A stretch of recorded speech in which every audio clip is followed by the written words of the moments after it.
Veneto in 12 anni abbiamo perso oltre il 33% dei nuovi nati. Oggi ci siamo trovati per discutere di questa questione, che è una questione strutturale per il destino del nostro territorio. Le famiglie sono una risorsa straordinaria e possono essere la chiave di volta. Vanno valorizzate con politiche familiari territoriali a favore della conciliazione del tempo di lavoro e di famiglia, con servizi per la prima infanzia e con la valorizzazione del compito sociale che svolgono ogni giorno per il bene comune.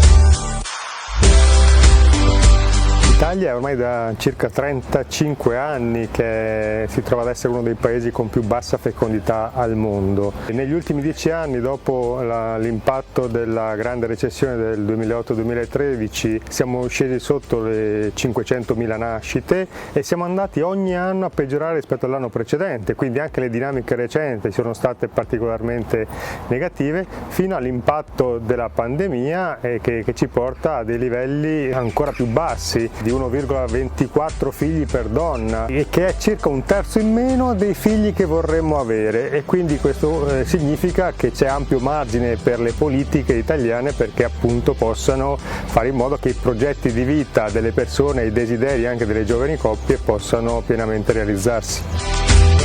I comuni hanno una grande possibilità, che è quella di creare servizi, di essere il più possibile a fianco delle famiglie per facilitare la loro vita quotidiana. Questo dà la possibilità ai genitori di sentirsi supportati, di avere una fiducia diversa, una possibilità di crescere i propri figli in comunione, proprio condivisione con tutta la società, e dà un messaggio importante ai giovani, che è quello che avere famiglia è cosa bella, è cosa buona e porta alla crescita.